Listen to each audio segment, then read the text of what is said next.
কোনো যৌগের সাথে ফসফেট যুক্ত হওয়াকে ফসফোরাইলেশন বলে, আর কোনো যৌগ থেকে ফসফেট সরে যাওয়াকে ডিফসফোরাইলেশন বলে। তাহলে এটার নাম, এতটুকুর নাম এডিনোসিন, এর সাথে যুক্ত হয়েছে একটি ফসফেট, এই জন্য এটার নাম এডিনোসিন মনোফসফেট। বুঝতে পারছো নিশ্চয়ই? এখন এই এডিনোসিন মনোফসফেট এই কথাটাকে সংক্ষেপে আমরা AMP বলতে পারি। AMP এটাকে সংক্ষেপে বলা যায়, যেহেতু এডিনোসিন মনোফসফেট, AMP। এখন লক্ষ্য করো যে এই এডিনোসিন মনোফসফেটের মধ্যে ফসফেটটা কিন্তু যুক্ত হয়েছে, এডিনোসিনের সাথে ফসফেট যুক্ত হয়েছে। এখন এই যে ফসফেট যুক্ত হওয়া, এটাকে বলা হয় ফসফোরাইলেশন।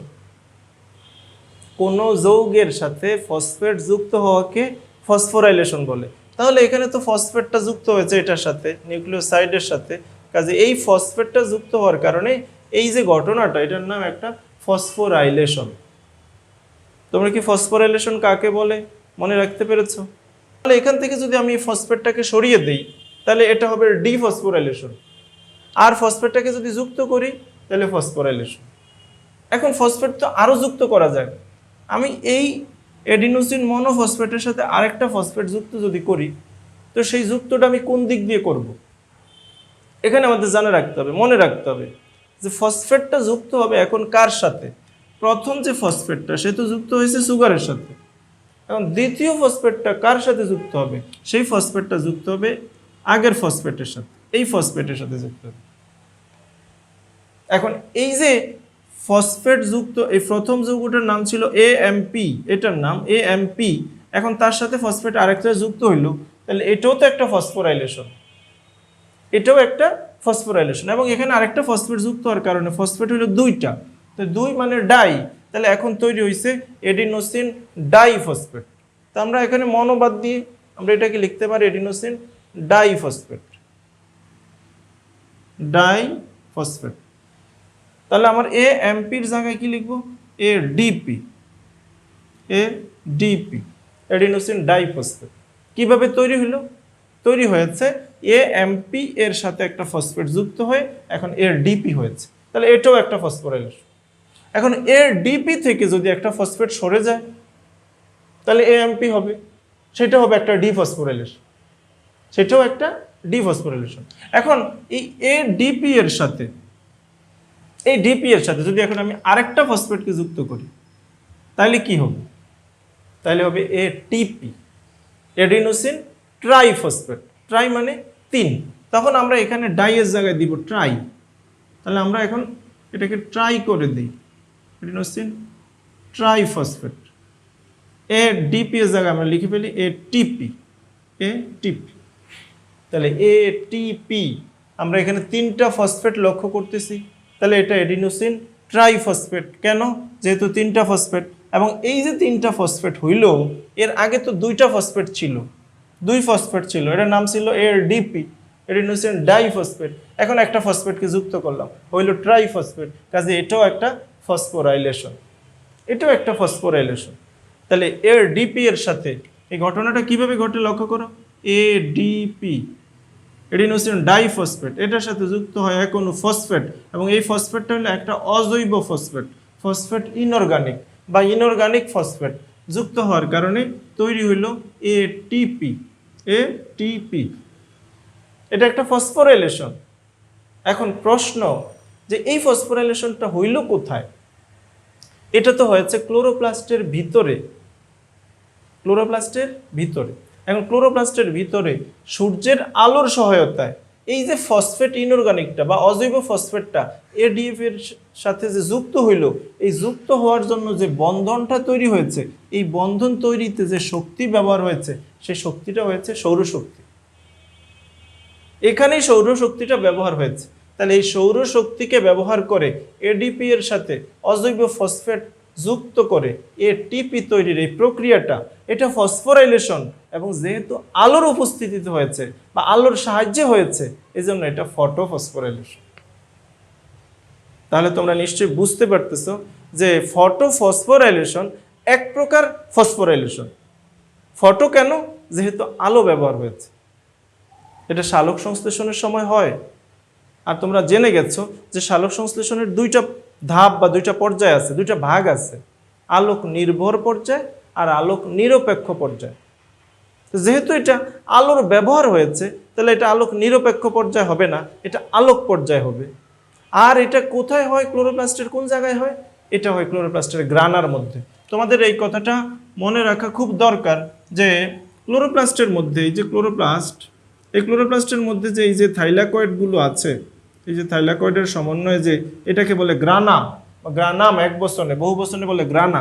এই গ্রানার মধ্যেই কিন্তু সালোক সংশ্লেষণকারী বর্ণকণিকা, ক্লোরোফিল, ক্যারোটিন, জ্যান্থোফিল, এই বর্ণকণিকাগুলো এখানে থাকে। আর এরাই আলো শোষণ করে। তাহলে এরা আলো শোষণ করে কি কাজে লাগায়? ওই আলোর শক্তিকে এই এটিপি তৈরির ক্ষেত্রে, এই বন্ধন তৈরিতে ব্যবহার করে। তাহলে এটিপিটা কোথায় তৈরি হয়? এই অংশটার নাম হলো গ্রানাম। তাহলে এই গ্রানামের মধ্যেই এটিপি তৈরি হয়। এই এটিপি তৈরির কাজটা কোথায় হয়? গ্রানামের মধ্যে হয়। ভালো করে বোঝার চেষ্টা করো। তাহলে এই জায়গার মধ্যে এটিপি তৈরি হয়, এটিপি তৈরি হয়। আর এই জায়গাটার নাম হলো স্ট্রোমা, কারণ এটা হলো ক্লোরোপ্লাস্টের মাতৃকা। তাহলে ক্লোরোপ্লাস্টের মাতৃকাকে স্ট্রোমা বলে। তাহলে এটিপি এই গ্রানা থেকে এরপরে স্ট্রোমাতে আসে। তাহলে স্ট্রোমাতে আসার পরে সেখানে যে শক্তি, এই এটিপি এর যে শক্তিটা, এই শক্তিটা ব্যবহার করে সেখানে খাদ্য তৈরি হয়। তোমরা নিশ্চয়ই জেনে গেছো যে এই স্ট্রোমার মধ্যে, ক্লোরোপ্লাস্টের এই মাতৃকার মধ্যে তিনটা চক্র, ক্যালভিন চক্র, হ্যাসো-স্ল্যাক চক্র এবং ক্রাসুলেসিয়ান অ্যাসিড বিপাক, এই তিনটা চক্রের মাধ্যমে খাদ্য তৈরি হয়। এবং এই খাদ্য তৈরির ক্ষেত্রে যে বিক্রিয়াগুলো হয়, সেই বিক্রিয়াগুলোর মধ্যে এই এটিপি এর এই বন্ধন ভেঙে গিয়ে সেই শক্তিটা নির্গত হয়, সেই শক্তিটা এখানে ব্যবহৃত হয়। তাহলে বোঝা গেল যে সেখানে এটিপি ভেঙে যায়, সেখানে এটিপি ভেঙে যায়, ভেঙে গিয়ে এই বন্ধনটা ভেঙে গিয়ে এই বন্ধনটা ভাঙার পরে এডিপি হয়ে যায়, এতটুকু অংশের নাম এডিপি হয়ে যায়। বন্ধনটা ভেঙে ফসফেটটা আলাদা হয়ে যায়।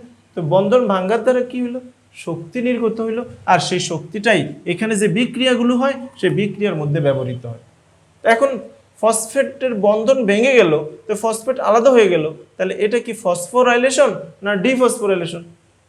এটা হলো ডিফসফোরাইলেশন। অর্থাৎ এই এটিপি হইল, এটিপি আবার ভেঙে গিয়ে আবার এডিপি হয়ে যায়।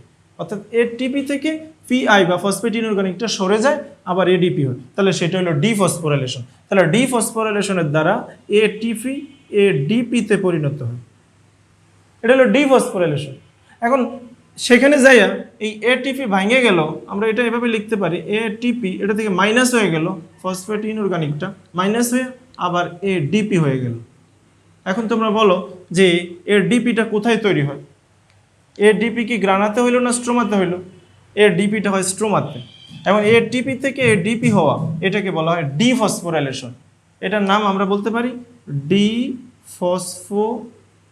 Phosphorylation, dephosphorylation. আর এডিপির সাথে ফসফেট, ইনঅর্গানিক ফসফেট যুক্ত হয়ে এটিপি তৈরিটা, এটা হলো ফসফোরাইলেশন। এটা হলো ফসফোরাইলেশন। তাহলে ক্লোরোপ্লাস্টের ভিতরে সালোক সংশ্লেষণের সময় ফসফোরাইলেশন হয় না ডিফসফোরাইলেশন হয়? উত্তর দুইটাই হয়। ফসফোরাইলেশনের দ্বারা এটিপি তৈরি হয়, আর ডিফসফোরাইলেশনের দ্বারা এডিপি তৈরি হয়, এডিপি তৈরি হয়। এরপরে এই এডিপি এরপরে কি করে? এডিপি আবার ঘুরে এই গ্রানামে যায়। এডিপি আবার ঘুরে কোথায় যায়? গ্রানামে যায়। তো গ্রানামে যাইয়া সেই এডিপি আবার এটিপিতে পরিণত হয়, আবার এটিপিতে পরিণত হয়। কোন পদ্ধতিতে? সেই ফসফোরাইলেশন পদ্ধতিতে। এবং যেহেতু এখানে আলো ব্যবহার হয়, এই জন্য এটার নাম হয় ফটোফসফোরাইলেশন। তাহলে ফটোফসফোরাইলেশন হয় গ্রানামের মধ্যে।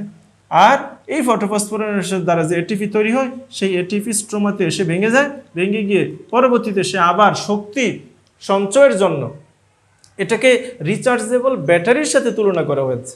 রিচার্জেবল ব্যাটারি যেরকম চার্জ শেষ হয়ে গেলে আবার আমরা চার্জ দিই, তো ঠিক তেমনি এডিপি সে আবার কোথায় যায়? সে স্ট্রোমা থেকে আবার গ্রানামে যায়, সেখানে যায় সূর্যের আলোর সহায়তায় আবার এডিপি আবার এটিপিতে পরিণত। এটিপি আবার ঘুরে আবার স্ট্রোমায় আসে, আর এই চক্রটা ক্লোরোপ্লাস্টের ভিতরেই চলতে থাকে। তাহলে সূর্যালোকের শক্তিকে এটিপিতে পরিণত করা, সূর্যালোকের শক্তিকে রূপান্তর করা, এটা ক্লোরোপ্লাস্টের কাজ। এই জন্য সে হলো একটা শক্তি রূপান্তরের অঙ্গাণু, শক্তি রূপান্তরের অঙ্গাণু। এবং এখানে আমাদের খুব মনে রাখতে হবে যে শক্তি রূপান্তরের অঙ্গাণু শুধু এই একটা না, আরেকটাও আছে, সেটা হলো মাইটোকন্ড্রিয়া। মাইটোকন্ড্রিয়ার মধ্যে আবার শক্তি রূপান্তর ঘটে, যে খাদ্যের মধ্যে যে শক্তি সঞ্চিত থাকে সেই স্থিতিশক্তিকে গতিশক্তিতে রূপান্তর করে মাইটোকন্ড্রিয়া। আমরা ভুলে যাব না নিশ্চয়ই যে শক্তি রূপান্তরের অঙ্গাণু ক্লোরোপ্লাস্ট এবং মাইটোকন্ড্রিয়া।